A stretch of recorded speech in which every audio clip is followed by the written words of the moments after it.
A Time to Stir, Columbia, 1968. Paul Cronin, editor. The Chronology of Events. All quotes are from The Spectator, Columbia's student-run newspaper, unless otherwise specified. http://spectatorarchive.library.columbia.edu/. Some details that follow are from Up Against the Ivy Wall, edited by Jeffrey Aborn et al., New York, Athenaeum, 1969.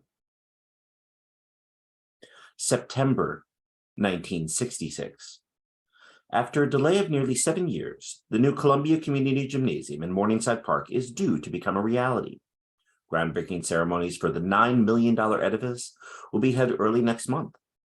2 weeks later, it is reported that there is a delay until early 1967.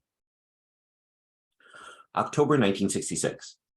Tenants in a Columbia-owned residence organized to protest living conditions in the building. One resident charged yesterday that there had been no hot water and no steam for some weeks. She said, too, that Columbia had offered tenants $50 to $75 to relocate. A new student magazine, A Forum for the War on Vietnam, is published. The first issue of Gadfly, edited by Paul Rockwell, will concentrate on the convictions of 3 servicemen who refused to go to Vietnam. The Columbia Chapter for Students for a Democratic Society organizes a series of workshops to analyze and change the social injustices which it feels exist in American society, while the Independent Committee on Vietnam, another student group, votes to expand and intensify its dissent against the war in Vietnam. A collection of Columbia faculty, led by Professor Emanuel Wallerstein, formed the Faculty Civil Rights Group to study the prospects for the advancement of civil rights in the nation in the upcoming years. November 1966. Columbia chaplain John Cannon and 15 undergraduates, including Ted Kapchuk, embark on a 3-day fast in protest against the war in Vietnam. More than 200 students marched from a noon rally at the Sundial into Dodge Hall yesterday to ask a few questions of a recruiting agent of the Central Intelligence Agency. The march was organized and conducted by the Columbia Chapter of Students for a Democratic Society. The following day, a group of about 150 students marched on President Grayson Kirk's office in Low Memorial Library yesterday to present a letter to him protesting the university's involvement with the Central Intelligence Agency.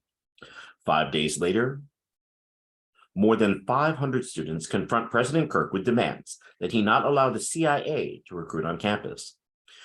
When asked why students are not being consulted on certain decisions made by the university, President Kirk responds, "Many decisions cannot appropriately be made by those moving on in 3 or 4 years." A group of Black students petitioned to establish a chapter of Omega Psi Phi, which would become the first Black fraternity on campus. In April of the following year, there are an initial 11 pledges. Professor Seymour Melman accuses Columbia of compromising its integrity because of the secret research it is conducting for the federal government.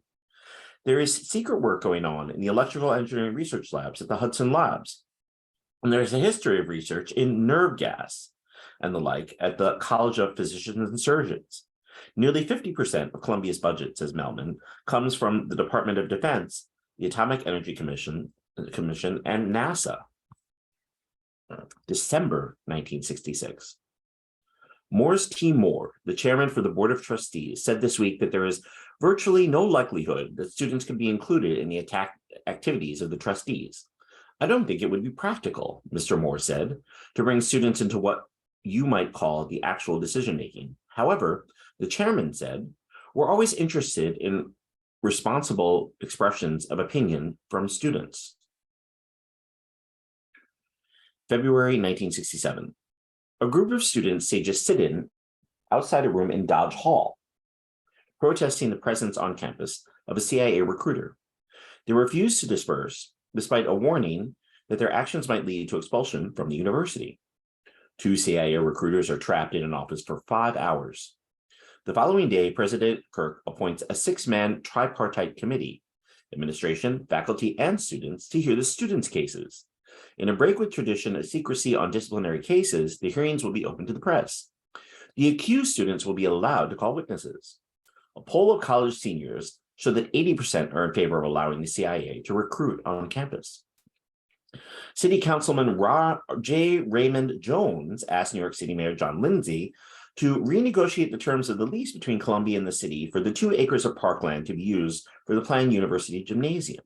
And he writes in his letter, Columbia, having received an unusual and rich plum, shall not retain the lion's share of the fruit while doling out to the community no more than the pint.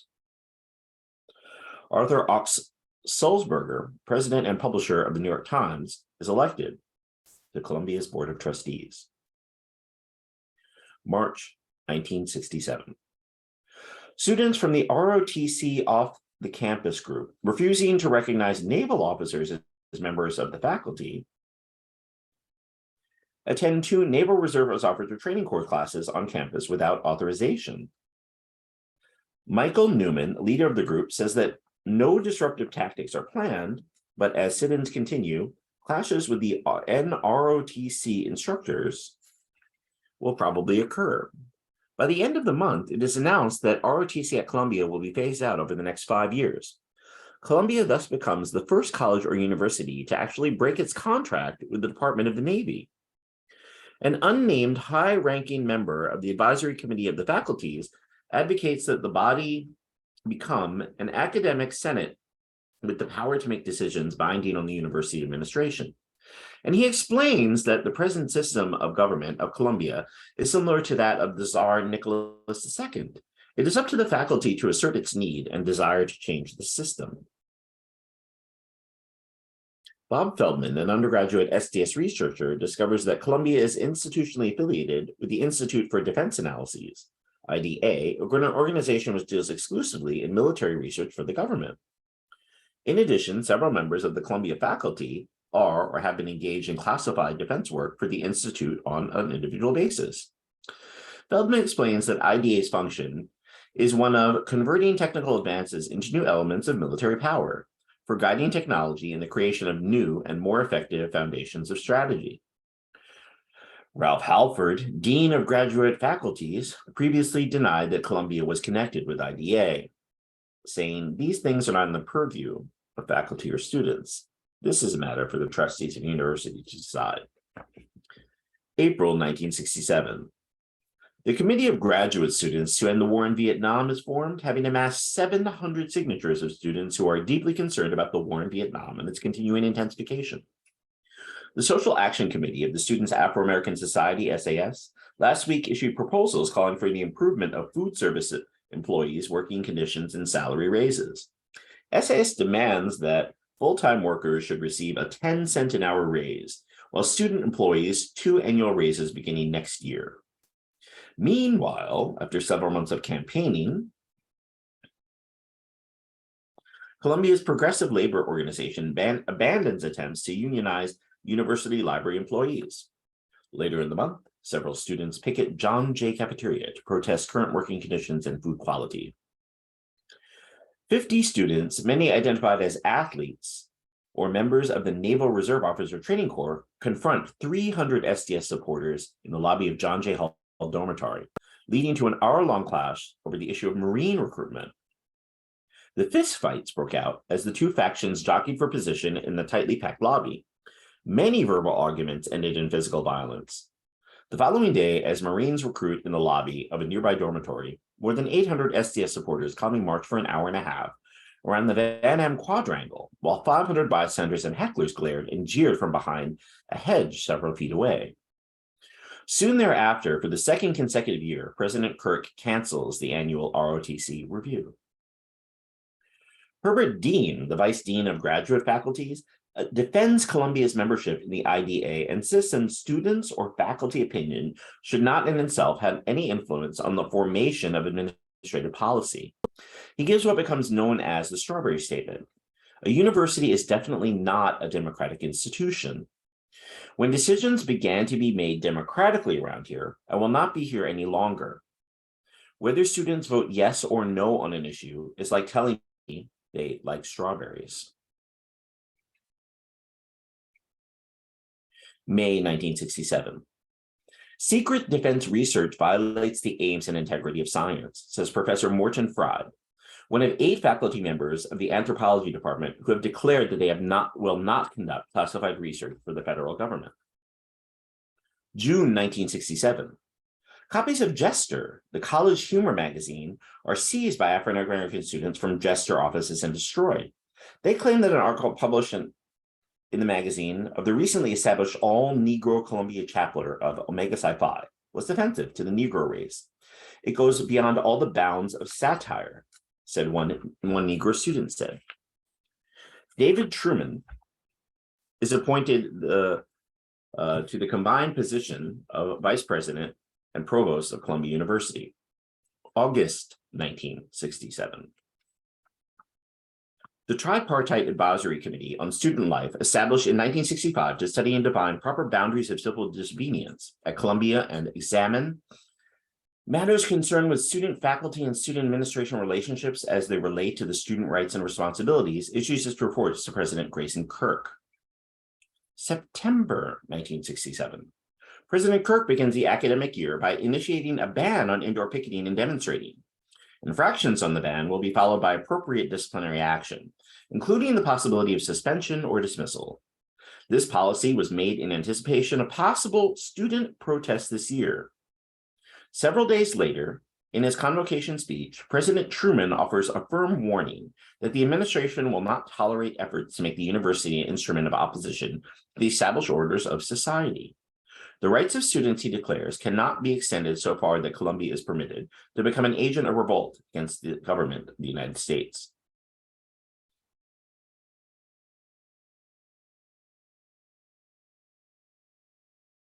October 1967. Controversy over the planned construction of Columbia's new gymnasium facility a few blocks from campus continues. Members of the West Harlem Tenants Association may well throw themselves in front of the bulldozers that will break ground for the $9 million structure if the university refuses to cancel plans to build. Robert McKay, a member of the group, predicted. Under an agreement with the city of New York, construction must begin by November 30th. The university asked for an extension until January 1968.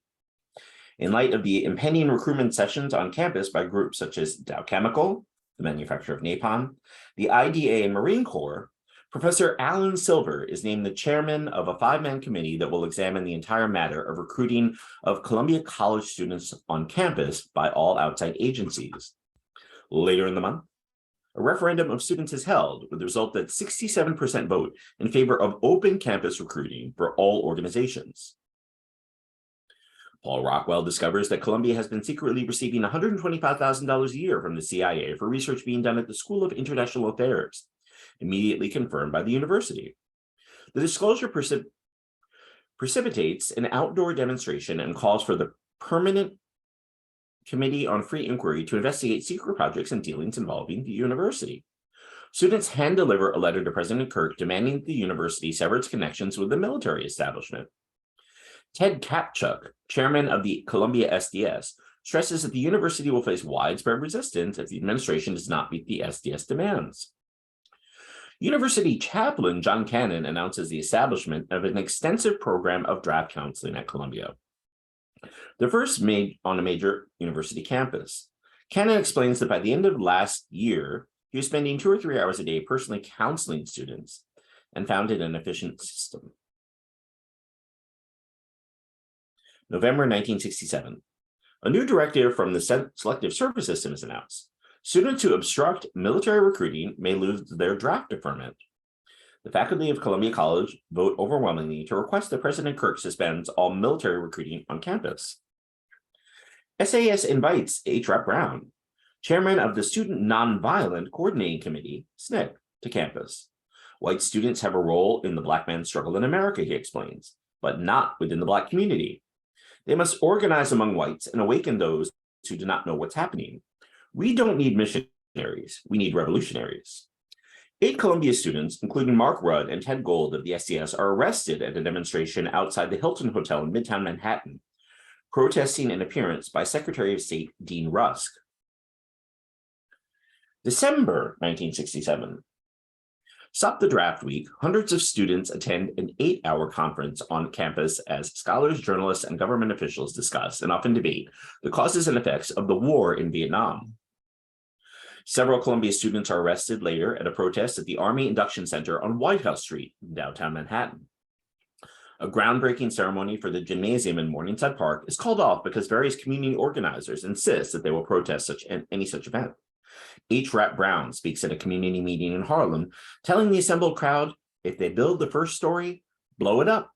If they sneak back at night and build 3 stories, burn it down. And if they get 9 stories built, it's yours. Take it over, and maybe we'll let them in on weekends. January 1968.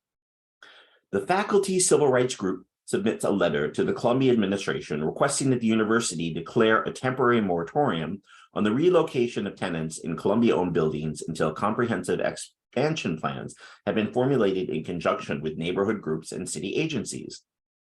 The establishment of a committee to study Columbia's relationships and contracts with outside agencies, including the CIA and IDA, is announced by David Truman.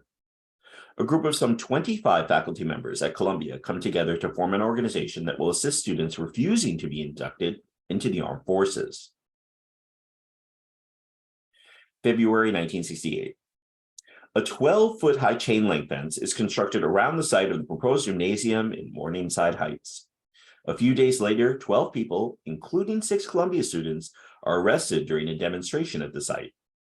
For the 3rd time in the past 2 years, a bill to stop the construction of the Columbia Gymnasium may be submitted to the State Assembly next week, according to Assemblyman Charles B. Rangel, the author of the bill. A week later, 13 people, including 12 Columbia students, are arrested while protesting at the site. The selective service system cancels deferments for most graduate students, meaning undergraduate seniors may face induction within months. A letter signed by 24 faculty members is circulated, and it reads, "We, members of the faculty of Columbia University, will support those Columbia students who decide to refuse cooperation with the selective service because they consider our war in Vietnam unjust and immoral." Over 80 Columbia and Barnard students blocked the entrance to a recruiting office in Dodge Hall for almost 2 hours on Friday, causing 2 recruiters from the Dow Chemical Company to cancel 7 afternoon appointments. March 1968. About 100 students protesting Columbia's affiliation with the Institute for Defense Analyses picketed a tea held for the trustees and faculty in the Engineering Terrace Lounge yesterday. The demonstrators, organized for the Students for Democratic Society, were joined by the Pageant Players, a mime theater group, who performed an anti-IDA skit during the demonstration. The Spectator editorial on March 13th. A day of relevant learning protests against American involvement in the war in Vietnam. A search for answers about how to react to the challenges which Vietnam forces students to confront. A review of possible alternatives to military service. Moratorium Day at Columbia. Most classes are canceled as students gather across campus to hear a variety of speakers, including Noam Chomsky, Dwight McDonald, Joseph Heller, and Robert Lowell. Mark Rudd, an adherent of confrontation politics, is elected chairman of the Columbia chapter of the SDS. 17 Columbia students and 2 faculty members are arrested at a demonstration in the lobby of Rockefeller Plaza offices of the Dow Chemical Company. On the same day, the director of the New York City headquarters of the Selected Service System is hit in the face with a lemon meringue pie during the talk on campus. According to several observers, the pie was thrown at Colonel Paul Asked when several demonstrators staged an apparent diversionary melee at the rear of the auditorium. Following a rally and speeches at the Sundial, a group of students led by SDS enters Low Memorial Library, delivered to President Kirk a petition requesting that Columbia's ties with the IDA be severed. In violation of the ban on indoor protests, the students chanted slogans, carried placards, and used a bullhorn inside the building. The administration lets it be known that it plans to discipline 6 students, all from the SDS steering committee. April 1968. The Columbia University Student Council asked that President Grayson Kirk release the Student Life Report, which he received in August 1967, but has yet to make public. A few days later, Kirk does so, alongside a minority opinion written by 4 of the 5 members of the Advisory Committee on Student Life, which severely criticized the majority report on the subject of the extent of the students' role in university decision-making processes. The university administration announces that it will terminate formal institutional sponsorship of IDA, but Kirk will remain on the IDA board. Mark Rudd describes the move as a sham. Nothing has changed except for the words institutional affiliation. Just before Vice President Provost Truman delivers his address at the university's official memorial service for Dr. Martin Luther King Jr., Mark Rudd interrupts events by walking up to the speaker's platform, describing the service as an obscenity, and calling for the administration to end its racist policies in the neighborhood. Rudd then leaves several dozen STS supporters out of St. Paul's Chapel. The IDA 6, those students identified after the recent Low Memorial Library protests, are placed on disciplinary probation because they refused to meet with the dean to discuss their participation in the event. The students demand an open hearing instead. SDS and SAS plan a joint rally on April 23rd to protest. We will go into Low Memorial Library. We will ask to see President Kirk and present him with a petition, says Mark Rudd. Tuesday, April 23rd, noon. 500 demonstrators gather at the sundial at the center of campus. Members of SDS and SAS give speeches to the crowd. Faculty members are present to prevent clashes between demonstrators and the 50 counter-demonstrators who have gathered on the steps of Low Memorial Library. Members of SDS lead the crowd to a security door of Low, but fail to gain entrance. A section of the crowd, numbering more than 300, then moves off campus, crossing Amsterdam Avenue, and walks down to the gymnasium construction site in Morningside and tears down the fence. New York City police arrive and one student is arrested. 1 p.m. Demonstrators return to the sundial where SDS and SAS leaders speak to the crowd. A sit-in begins in the lobby of Hamilton Hall. Dean Henry Coleman, held hostage in his office inside Hamilton with 2 others, confers with university officials on the telephone. A steering committee composed of members of SDS, SAS, and others is established. 6 demands are formulated and read to the crowd. See page 1XXI. Demonstrators decide not to leave Hamilton until these demands are met. 4:30 p.m. Dean Coleman emerges from his office and announces that Vice President and Provost Truman has informed him by phone that he will meet with the demonstrators in Woolman Auditorium to discuss their grievances. The demonstrators reject the offer. Coleman then returns to his office as the crowd grows inside Hamilton. President Kirk, who is off campus, is informed of the protest and immediately suggests that police be brought in to clear Hamilton Hall. Several members of the faculty arrive and speak to the crowd in Hamilton. A student band plays a concert in the lobby. Community activists and Harlem residents begin arriving, and students drift upstairs to find places to spend the night. Professor Eugene Galanter gathers the 20 signatures necessary to call a special faculty meeting, and later in the day, the entire faculty of Columbia College is notified. 10 p.m. David Truman appears outside Hamilton before meeting students in the lobby of Hartley Hall. We will discuss anything, he tells the audience, but we will not act under coercion. There will and necessarily must be punishments, or we will be torn apart by a willful minority that will have its way no matter what. Up against the wall, page 59. Wednesday, April 24th, 2 a.m. The Hamilton Steering Committee splits into 2 separate groups, SDS and SAS.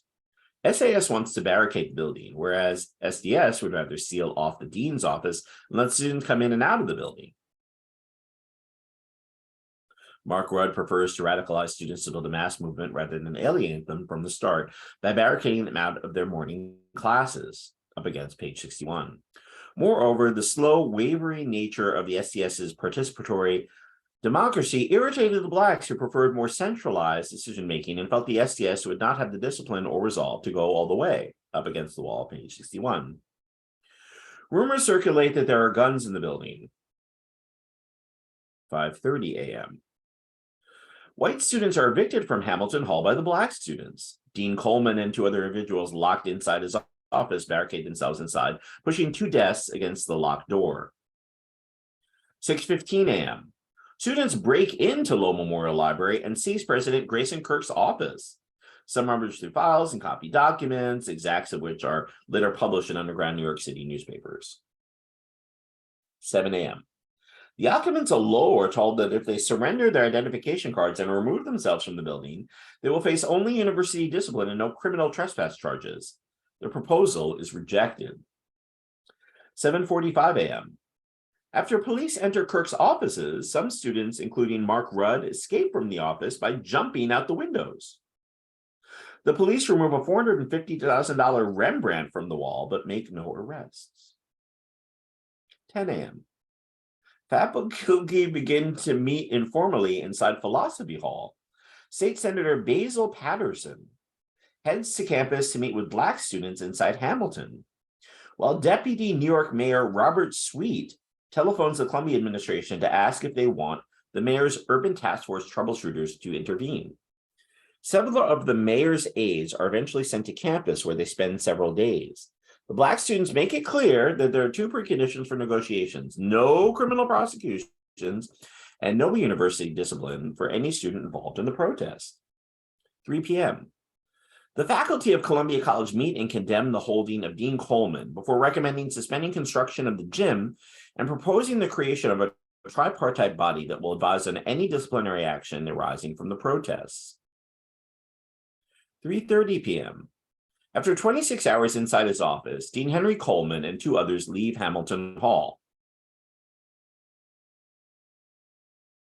4 p.m. Crowds of demonstrators and counter-demonstrators gather outside Hamilton. The administration cancels all evening classes. 5 p.m. President Kirk and Vice President Provost Truman meet with Basil Patterson, Borough President Percy Sutton, and State Assemblyman Charles Rangel. 8 p.m. The administration attempts to negotiate separately with the Black students inside Hamilton. A promise is made that if the demonstrators leave the building, they will not be suspended, although they will be placed on disciplinary probation. Hamilton Hall occupiers reject the offer. A line of faculty, each wearing a white armband, stands outside Hamilton to discourage outbreaks of violence between students. Up against the wall, page 87. 10 p.m. Architecture students working inside Avery refuse to leave the building when asked by security guards. Thursday, April 25th. 2 a.m. Fairweather Hall is occupied by various groups in the building, is barricaded. 11 a.m. President Kirk calls on Professors Lionel Trilling, Eugene Galanter, and Carl Hovd to recommend the structure, the personnel, and the appropriate procedures for the tripartite commission. Up against the wall, page 89. 1:30 p.m. Counter-demonstrators or conservatives meet in the Columbia Gymnasium to organize their response and form themselves into the majority coalition. Shortly thereafter, Kirk and Truman give a press conference. "We cannot give an amnesty," Truman says, referring to one of the protesters' demands. This goes far beyond this university. Up against the wall, page 90. Truman then speaks to the faculty assembled in Philosophy Hall, explaining that Columbia can't indefinitely halt construction of the gymnasium because it would cost $6 million to break the contracts. Up against the wall, page 91. 4 p.m. Some faculty begins to coalesce into what becomes known as the Ad Hoc Faculty Group, which remains in continuous session until April 30th. A 4-point proposal is passed by the group, requesting 1, the cessation of excavation at the gym site; 2, the university administration delegates all disciplinary powers to the tripartite committee; and 3, students leave the buildings immediately; and 4, faculty stand in front of the occupied buildings in the event of police being called in. 7 p.m. The proposals are taken into the 4 occupied buildings by various faculty members. In each case, strikers explain that they will vacate the buildings only when the university grants our 6 demands as stated. Up against the wall, page 95. Harlem activists address the rally at the Columbia gates. 9:30 p.m.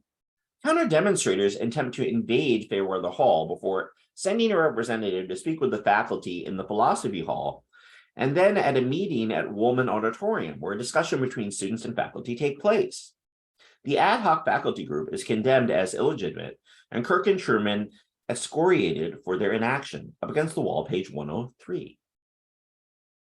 Friday, April 26, 1 a.m. David Truman arrives in Philosophy Hall and announces an imminent police action. The room exploded and there were cries of shame, shame, as faculty members booed the vice president loudly. Up against the wall, page 108. Professor Alan Weston and a small group of faculty meet with Mark Rudd and others, but these negotiations were fruitless. Faculty put on white armbands and take up position outside the buildings, which they informally patrol all day to prevent violence among students. A roaring chant of "Perk must go" rose from the crowd into the cold spring air. Up against the wall, page 114. Plainclothes policemen clashed with the faculty line around Low Memorial Library. 1:15 a.m. Mathematics Hall is occupied. Around this time, WKCR, Columbia's student-run radio station, announces that broadcasts have been suspended after Damon Truman's suggestion that WKCR is contributing to an unhealthy atmosphere. Up against the wall, page 114. This is followed shortly after another announcement. WKCR will be allowed to continue broadcasting after all. 3:30 a.m. Truman announces the cancellation of the police action. The construction of the gymnasium has been suspended, and the university will be closed until Monday. 11 a.m. 200 Black high school students marched to Columbia and held a rally at 116th Street and Amsterdam Avenue to support the Black students in Hamilton Hall. At 11:15, they streamed into campus, sprinting toward the sundial. Up against the wall, page 133. 1:15 p.m. H. Rap Brown, the SNCC national chairman, and Stokely Carmichael, another former SNCC national chairman, enter campus, breaking through the police line on Amsterdam Avenue. They were surrounded by a group of Black high school students who escort them to Hamilton Hall, where the two spend approximately 40 minutes before appearing on the steps of the building. Brown calmly read the text of a press statement that had been issued the previous evening by the students in Hamilton. When he has finished, he added a few words of his own, and shaking his fist, he shouted, "If the university doesn't deal with the brothers in there, they're going to have to deal with the brothers out in the streets." Up against the wall, page 134. The Trilling Gallanter Hove Committee submits proposals for the Tripartite Commission on Discipline. 5 Columbia College students and faculty, and 2 administrators to handle punishment of demonstrating students with specific penalties for specific acts. Led by Professor Lowell Harris, approximately 200 students opposed to building occupations, who early in the day issued a statement, "Amnesty is out of the question," marched to Philosophy Hall. Professor Harris warns his fellow faculty that unless the insurrection is ended soon by the police if necessary, there will be widespread student violence. Up against the wall, page 137. 7:30 p.m. At a strike coordinating committee press conference, Mark Rudd insists that the key issue whether the administration will grant the demonstrators amnesty. He urges the faculty to cease mediating and to take sides with the students. Up against the wall, page 138. 9 p.m. Professor Alan Weston and his team meets with the strike coordinating committee. Saturday, April 27th. 1 a.m. Mark Rudd addresses the ad hoc faculty group and declares his recent conversations with Alan Weston as exploratory, more in the line of bullshit. Up against the wall, page 140. He reiterates that the only way to resolve this crisis is granting the students amnesty. 10:30 a.m. A statement from Columbia's Board of Trustees is released. In common with the administration and those great majorities, the trustees deplored the complete disruption of normal university operations and the illegal seizure and occupation of university buildings perpetrated by a small minority of students, aided and abetted by outsiders who injected themselves into the situation.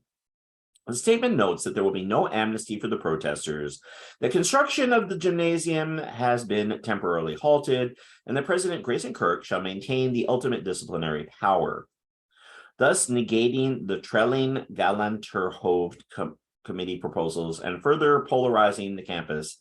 Up against page 143. 11:30 a.m. A faculty cordon is established around Low Memorial Library. No students will be allowed access to those officially designated as mediators. Up against the wall, page 146. 6 p.m. 500 anti-war demonstrators who have come from a rally in Central Park, Mass. At 116th Street and Amsterdam Avenue. Ted Kapchuk, Mark Rudd, and Tom Hayden addressed the crowd. 11 p.m. The ad hoc faculty group recognizes that both sides are entrenched in intransigence and that the situation is now at a deadlock. The students do not intend to settle, and the administration is determined to hold the line. Up against the wall, page 154 to 157. Sunday, April 28th, 8 a.m. The ad hoc faculty issues a set of proposals, the bitter pill, to end the crisis, announcing that these are not acceptable to both sides. All negotiation efforts will be ended. The four elements of the proposal: 1, establishment of a tripartite commission to have ultimate judicial review on all matters concerning university discipline. 2, the establishment of a tripartite committee of community trustees and faculty to find an alternative to the gym. 3, students to vacate buildings and submit themselves to due process once the administration has accepted the proposals. And 4, if President Kirk rejects the proposals, the faculty will try to prevent the use of force. But if students reject them, faculty will no longer interpose themselves between administration and students. The proposals are accepted by a vote of 200 to 3. 10 a.m. A meeting of the Morningside faculties is held in the law school with more than 500 members attending. Professor Peter Kennan's motion, condemnation of building occupations, commendation of gym suspension, and consultation with local community and endorsement of a tripartite commission for discipline is passed, 466 to 40. Noon. At a press conference, the strike coordinating committee rejects the ad hoc faculty group proposals and reaffirms their 6 demands before asking the faculty to stop mediating and take a political position and come out to support the 6 demands. Up against the wall, page 161. 5:15 p.m. After the results of a campus survey are released of 5,500 people surveyed, most are not in favor of amnesty or the tactics of the protesters, but most want to end construction of the gym and to sever ties with the idea.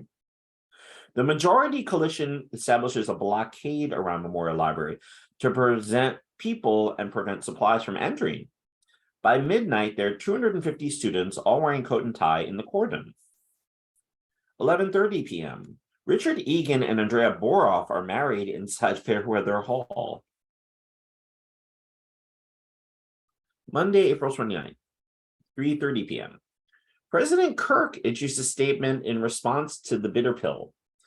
And he calls for 1, a tripartite commission proposed by Gallanter, Fold, and Trilling.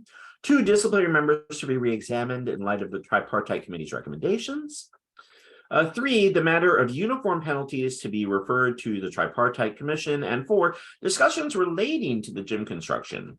The ad hoc faculty leaders declared that the statement falls far short of their proposals, and outside Memorial Library, there's a 5-minute skirmish as supporters try to crash through the majority coalition line, then proceed to throw food over the line through the windows of Lowe. 6:30 p.m. The strike coordinating committee reaffirms the 6 demands and rejects the bitter pill. Tuesday, April 30th, 2 a.m. Telephone and water lines into the 5 buildings are cut. The police enter Hamilton Hall, and the building's occupants are peacefully removed and loaded into police vans. As knowledge of the bust spreads across campus, faculty and students begin to assemble at the security entrance to Lowe, resolved by all means within their power to prevent a solution of the crisis by force. Up against page 186, people also congregate at the entrances to 3 other occupied buildings. 2:30 a.m. Armed with blackjacks and flashlights, up against page 189, the police charge through the lines of the faculty and students outside each of the buildings and enter Lowe Memorial Library, Avery, Fairweather, and Mathematics. Some 80% of the 712 arrestees are Columbia or Barnard students. Makeshift medical centers were set up by volunteers at Earl Hall, the building which normally houses the chaplain and his staff, and in the lounge of Philosophy Hall, where the ad hoc faculty group had debated 3 hours before, up against the wall, page 191. Crowds of observers on campus, including counter-demonstrators, are rushed by a line of police. The students who ran slowest in the stampede were struck with clubs, tripped, or kicked. And students forced off campus into Broadway are confronted with Mouse's policemen who charged upon them, up against the wall, page 195. The Civilian Complaint Review Board receives 120 charges of police brutality, the largest number of complaints ever received by New York City for a single police action, up against the wall, page 196. 10 a.m. Hundreds of students joined with the strike coordinating committee, which has called for a campus-wide strike. 4 p.m.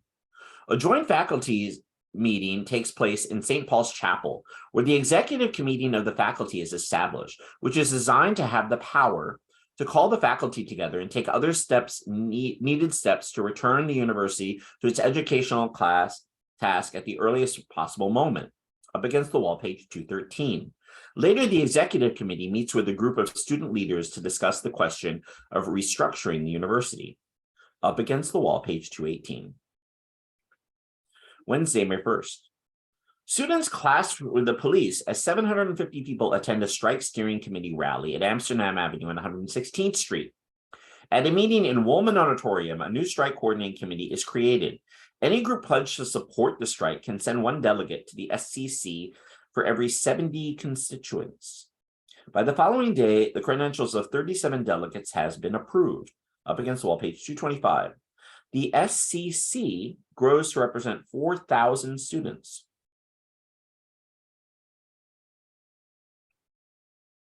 Thursday, May 2nd. The College Committee on Instruction meets and decides that for each class taken, a student can opt for either a letter grade, a grade of P, indicating that he only had passed the course, or an incomplete, which would mean that he would have a year to make up any work necessary to receive a grade, up against the wall, page 225. Friday, May 3rd.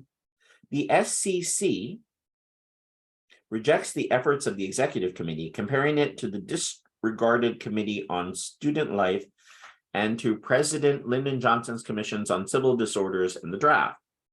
The committee has neither the proper democratic structure nor to represent the interests of those studied, nor the power to effect meaningful change, the SCC charged, up against the wall, page 232. Saturday, May 4th, at a meeting, over 300 students passed by acclamation an SCC motion to picket academic buildings on Monday. To prevent the strike from losing the momentum it had acquired from the bus, the group decided to hold a rally every day at noon for the next week, up against the wall, page 226. The Strike Education Committee announces the creation of the Liberation School.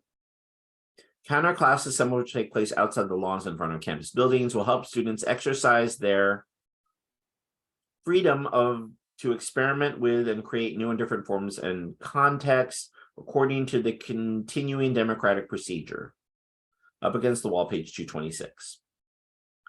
Sunday, May 5th. Columbia College faculty meet and endorse the executive committee of the faculty's call for structural reforms to give faculty members a larger share of decision-making power in the college, up against the wall, page 229.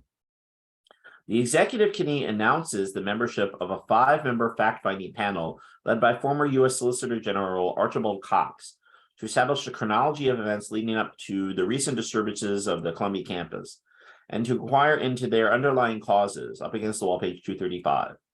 Black students representing Hamilton Hall occupiers make it clear that they will not testify before the Cox Commission, while the SEC contends that the commission does not represent the interests of the faculty or the students and is merely diverting attention from the issues of the strike.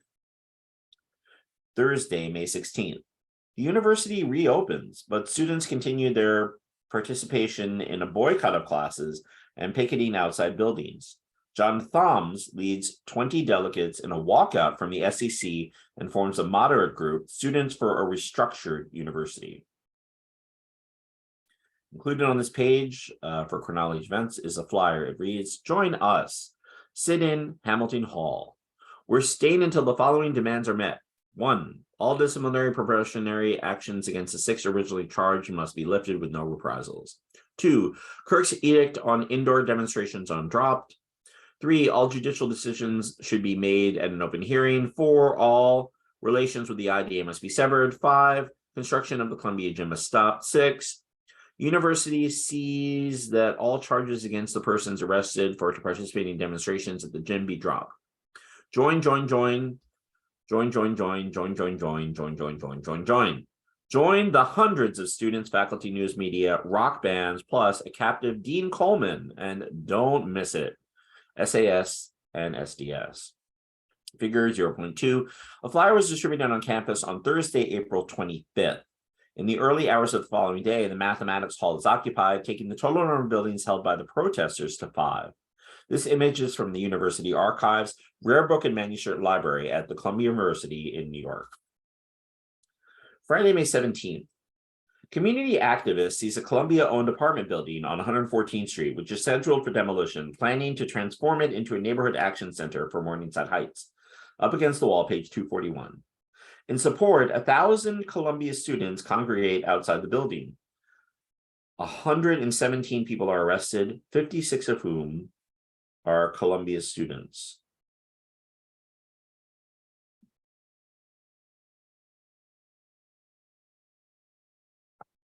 Tuesday, May 21st.